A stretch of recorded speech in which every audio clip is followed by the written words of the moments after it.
Buenas tardes para todos, cordial saludo. Mi nombre es Edwin Andrés Soto. Voy a hacer la presentación correspondiente al trabajo 2 de la materia microbiología. Corresponde al dar respuesta a varias preguntas. Entonces vamos con la primera, que es: explique de qué dependen los tipos de actividades microbianas y la velocidad de estas actividades. Entonces tenemos que estas actividades dependen básicamente em, del número de especies presentes, ¿sí? Em, También dependen del tamaño de estas poblaciones, del estado fisiológico que posean entre todos los organismos, ¿sí? En cada hábitat, es decir, un ecosistema con mucha diversidad de especies, ¿cierto? Entonces, en cada especie microbiana tendrá mayor actividad que otro con una escasa o ninguna diversidad, ¿sí? De igual manera, a mayor o menor número de poblaciones, mayor actividad se presenta. Y cuando tenemos los organismos que son más fuertes o que son mejor dotados, de igual manera aportan mayor actividad, ¿sí? Y ya con respecto a la velocidad con la que se producen estas actividades, em, se controlan por los nutrientes existentes en el ecosistema, em, siendo las condiciones de crecimiento de mayor a menor número de nutrientes. La actividad se da a mayor velocidad que en otros, ¿cierto? Con una carencia de nutrientes o con cantidades limitadas a estos. Entonces tenemos que la velocidad está controlada por los nutrientes, como lo acaba de decir, y que genera pues mayor velocidad gracias a los nutrientes que tenemos en el suelo. Bueno, tenemos la pregunta 2: ¿en qué consiste una comunidad microbiana? Entonces tenemos que esto es una sumatoria de diferentes poblaciones, de poblaciones microbianas que comparten un hábitat común y se asocian entre sí. Eso básicamente es. ¿Por qué son diferentes la riqueza y la abundancia de las poblaciones y cómo funciona la relación entre ellas en los hábitats microbianos del suelo? Entonces, lo primero es la riqueza, ¿cierto? Que esta siempre hace referencia al número de especies microbianas con presencia en el hábitat y la diversidad de los filotipos que se encuentran en esas poblaciones. Y la abundancia, esta tiene que ver con la relación entre el número de individuos de cada especie y el número de individuos de cada número de individuos de cada comunidad. Y así habrá comunidades de menos abundantes que otras, así que sean más ricos. Bueno, ya tenemos eh, el mapa de ideas, que cómo funciona el aporte de energía del sistema. Entonces tenemos que lo primero es que la energía es tomada por el sol, ¿sí? Y esta es tomada, la energía solar es tomada por las fitobacterias. Y esas fitobacterias las toma la planta, que la planta ya tiene un poder de hacer la energía más utilizable. Entonces, tenemos una energía química que la aporta em, las plantas, ¿cierto? Como también tenemos una energía que dan, gracias a las plantas, las consumen otros seres vivos, por decir algo, los animales, que estos consumen esa energía y la convierten o la procesan para el consumo humano. Y el consumo humano, gracias a los, in- a las microorganismos descomponedores del alimento, hace otra vez la rotación.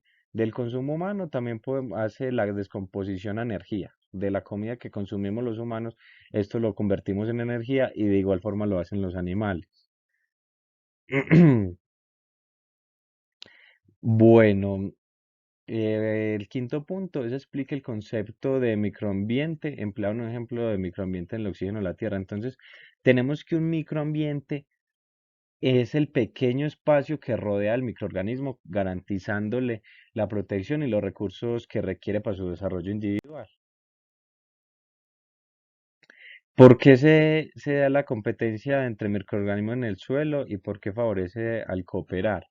Entonces, esta se da cuando hay una escasez de nutrientes y es requerido por el nido de diferentes especies o poblaciones. Y la cooperación es importante porque satisface las necesidades de manera sistemática. Entonces, esta lo que hace es que convierte todos estos microorganismos también en fuerzas o energías para hacer la cooperación entre el proceso.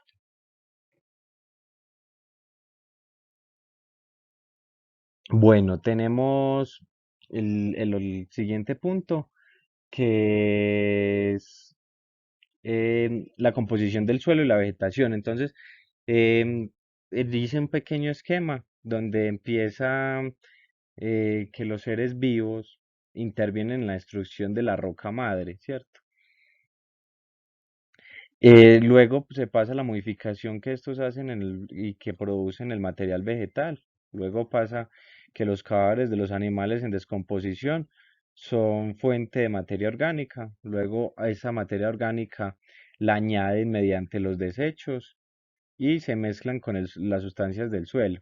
Y así hace la cadena constantemente. Entonces tenemos que ver la rizósfera.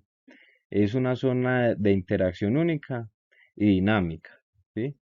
Entre raíces de plantas y microorganismos del suelo. Su importancia radica en que provee un complejo, que produce un complejo dinámico microbiante.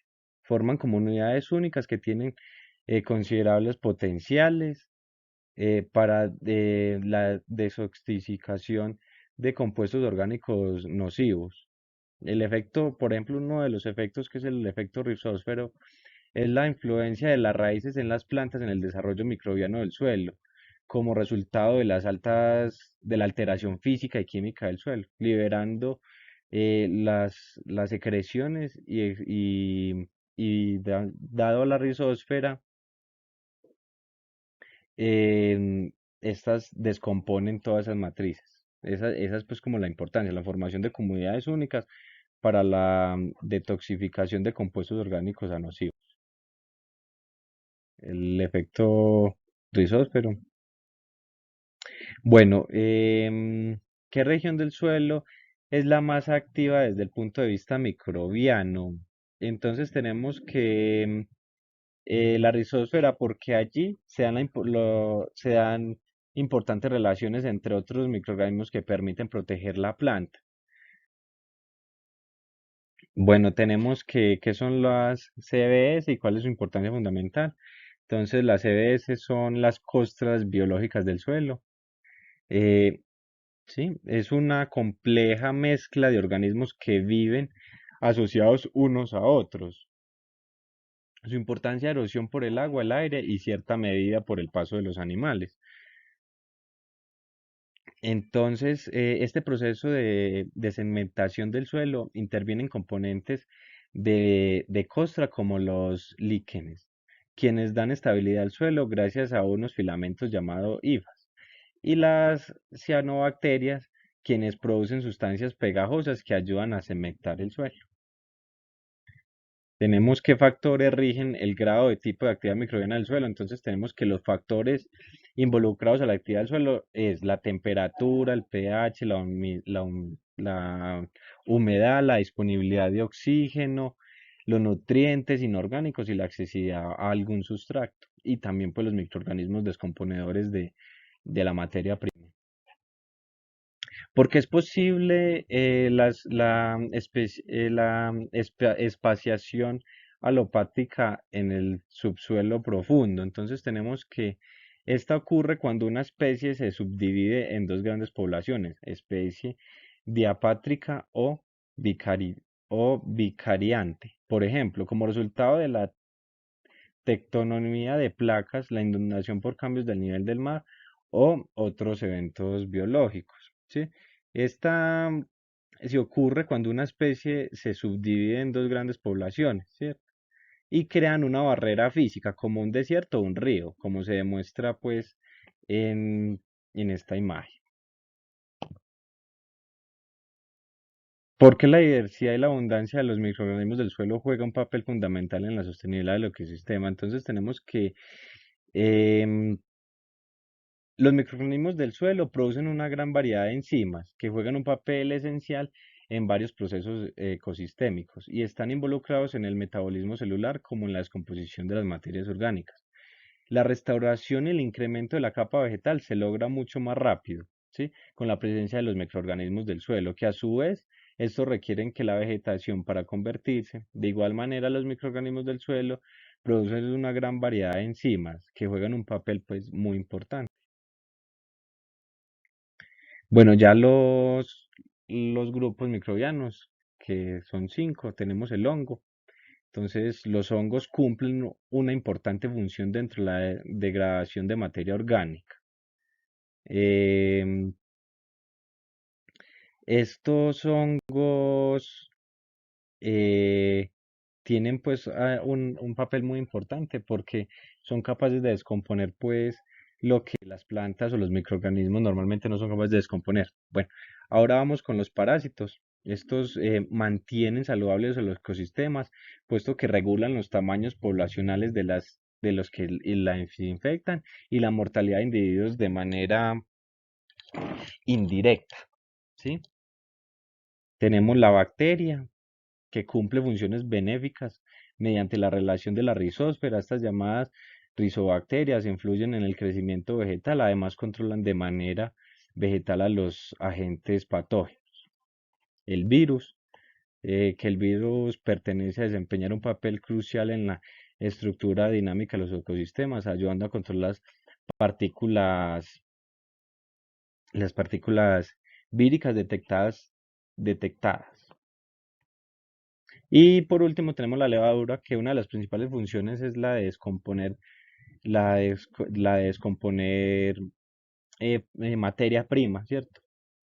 Entonces, descomponedores primarios de la materia muerta de plantas o animales en muchos ecosistemas. Eso es lo que hace.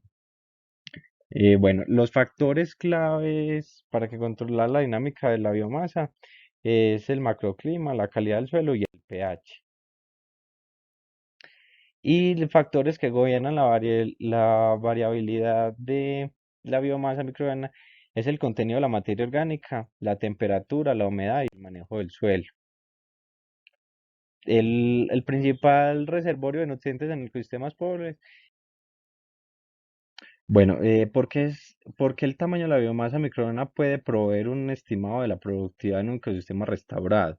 Tenemos que la biomasa de un ecosistema es la masa total de los individuos que contribuyen. La productividad, por su parte, se define como la cantidad de biomasa que produce el nivel trófico, ¿sí?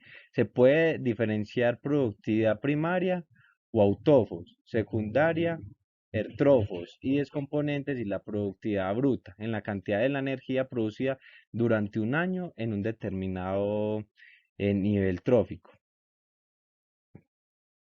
Y para terminar, qué se puede concluir con las prácticas de resultado de restauración usando plantaciones mezcladoras en cuanto al SMB? Entonces tenemos que se logró la restauración de tierras promoviendo la rápida recuperación de algunas fuentes microbianas del suelo y los cambios en en la composición de la comunidad microbiana del suelo. Ya con eso termino. Aquí dejo las referencias bibliográficas. Muchas gracias.